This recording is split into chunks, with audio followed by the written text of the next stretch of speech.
So really, other than making sure you've got some water, you maybe want a little bit of music on in the background.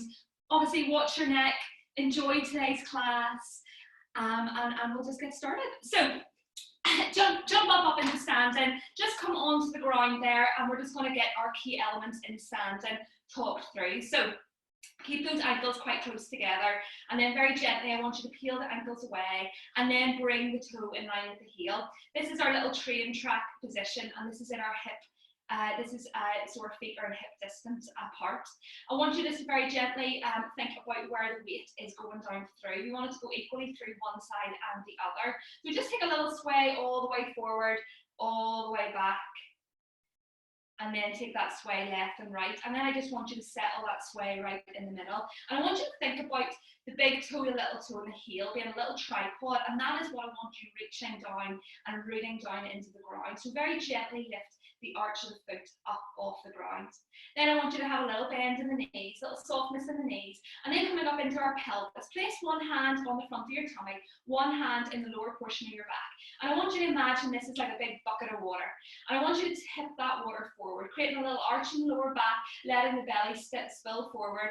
And then I want you to tuck it all the way back, tucking that tailbone round, letting the water spill out the back.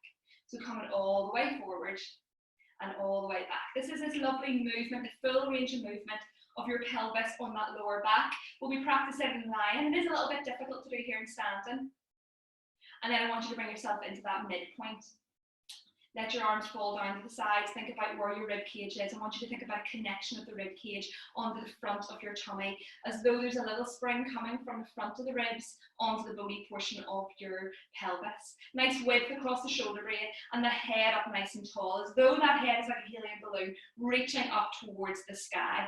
We're just going to take a couple of breaths here. So place your hands, if you can, on the side of your lower ribs. You can give yourself a hug if it feels more comfortable in your shoulders. We're just going to take a breath in and out. And I want you to think when you're breathing, we're not breathing into the upper portions of our ribs, we're breathing right down into the lower lobes of our lungs. So just in your own time, taking that breath in and out. So feel the width just there in the lower ribs. On the next time, breathing in. On that breath out, I want you to think about pulling in through the pelvic floor, getting a little engagement in the lower portion of your tummy. One last time, breathing in and out. Lovely, that little bit of tension. Drop those hands down to the side. Let's come into our chest opening. Breathing in. On that breath out, we're just going to reach those hands up towards the ceiling and all the way back down. So we're not letting the upper back flare off, the rib cage flare off. We're keeping that connection across the front of the tummy. And we're getting that lovely mobility into the shoulders, nice and gently to begin with. Breathing in and breathing out to reach. Breathing in to return. Breathing out to reach. On the next one, let's come into a little bit of mobility. We're going to lift those heels up off the ground, just peel them off the ground and come all the way back down. Keep those fingertips nice and straight up towards the sky. We're reaching through the crown of the head, up as high as we can onto those heels. Just getting a bit of mobility this morning, wakening everything up. Keep that softness in the knees. Breathing out, breathing in. On the next one, let's hold it up there. Come all the way up onto those tippy toes. Reach those fingertips towards the ceiling, and then just the arms. We're just working into a little bit of balance. Keep a little bit of tension into your lower tummies there. Really not letting that connection across the front of our tummies, across the front of our rib cages, pull off this morning. Last 3, last 2, last 1, and down. Perfect. Let's pop our fingertips on the front of the hips there. We're going to come back up onto those tippy toes. Keep digging in with the little toe and the big toe, and then very gently we're just switching, letting one heel peel down, the other stays lifted. And then switch. This is into our little walking series. Little things you want to think about here are that the pelvis isn't rocking from side to side. We're keeping it nice and steady, and we're not bobbing that head, so we're not looking to lift and lower. We're keeping ourselves nice and low into our heels. It's just those feet and the knees peeling off the ground. Lovely. Getting that little bit of tension into the tummy. And as today is the London Marathon, or was meant to be the London Marathon day, this is probably the closest I'm going to get to running today. But I want to imagine right now that we are on that home straight, that we're running this London Marathon. And I just want you to think, the person in front of you, Kipchoge, the fastest man in the world, you're going to try and beat him. So we're just going to pick our little pace up there a little bit. So lifting those heels a little bit quicker, up and down. We're down that final straight, a little bit of tension into our tummies there. Nice length through the spine for 5, 4, 3, 2, 1, and then slow that all the way down again. Lovely. Let those heels come back down to the ground, hands come all the way to the sides. Breathing in, breathing out, reach those fingertips up towards the sky, and then very gently lift that chest. Lose that connection across the ribcage. Take the gaze up towards the sky and their little back bends. And all the way down. Let's do one more. Breathing in, breathing out. And reach that upper back.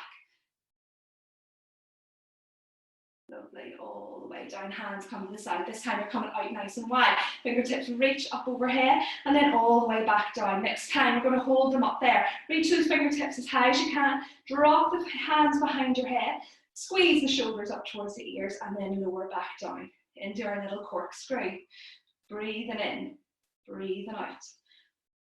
Reaching and returning. So just get a little bit of mobility into the shoulders to begin with. All the way around. And we're thinking about keeping those fingers as wide as we possibly can, really reaching them away from the body as far as you can physically do. Get as much mobility in around the shoulders as we can. Squeeze and down. All the way up. Squeeze. Last 2 here. Keeping that connection across the front of the chest. Last one. Squeeze and return. Let's bring the hands halfway into our spinal twist. Keep the hips pointing towards me. As you breathe in, breathe out, rotate that upper back all the way around to one side. Breathe in to hold, breathe out, twist it around to the other side. And we're thinking here not about moving those hips forward, keeping them directly pointing to me. So it's just a little torsion, a little twist of the upper back. Taking yourself to the range that feels comfortable for you. Keep the hips pointing towards me. Breathing in to hold, breathing out to switch. If you want a little bit more, we're going to rotate all the way around. And then very gently come down towards the toe. Once you've rotated, restack, come back into the middle. So rotate first, and then gently peel down towards the foot. All the way back up, back into the middle. Back into the middle. Last one. All the way back up and into the middle. Just keep those feet hip distance apart. We're going to come into our little knee bends. I want you to imagine that your upper back and your middle back and your lower back are almost stuck to the wall behind you there. So keep that little tilt under of the pelvis. Keep the weight going down through the heels. So we're not coming into a squat where we let ourselves fall forward. I want us to come down, sliding down the wall, coming all the way back up. I want to let those arms just reach forward as we do that. Come all the way back up. So it's a slide down the wall. We're not tipping all the way forward. Keep those knees directly over the toes. Don't let those knees start to sink into the middle.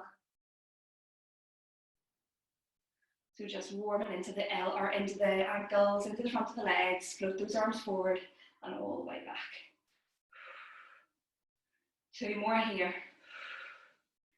Last one, hold it there. Little pulses right at the end of that range. So keep that tuck under the pelvis. Keep the rib cage pulling down onto the front of the tummy, and just those little pulses, bobs up and down. Keep breathing. Reach those fingertips towards me, and then drag those shoulder blades towards the spine. Up and down for 5, 4, 3, 2, 1, stand up nice and tall. 4 more little lowers. Keep your back as though it's pinned to the back wall. You'll be restricted a bit here with a bit of mobility in your ankle. Last one, hold it here. Once you're there, can come down a little bit lower. Hold in that position, not letting the head move. We're just going to peel one heel up off the ground and place it back down. And then the other. So shifting the weight side to side, but not letting the body shift side to side as much as you can. Starting maybe to feel a little bit of heat into the front of the legs. 4 more. 3, 2, last one, and all the way up. Take a breath in at the top, breathe out, 4 more little lowers. 3, keep that back pinned, sellotape to the wall. 2, on that last one, come down as low as you can. Keep the shoulders nice and wide. We're just going to pop the hands down to our side of our hips, and then little pulses up and down, back and forth with those hands. It's like you're almost giving little high fives to somebody behind you there. Keeping nice and low into the front of the legs. Real isometric, little burning exercise for the front of the quads. Think about what's happening in that pelvic floor. Make sure you're drawing up into the pelvic floor. Can we come down a little bit lower for the last 10, 9, 8, 7, 6, 5, 4, 3, 2, 1, and release.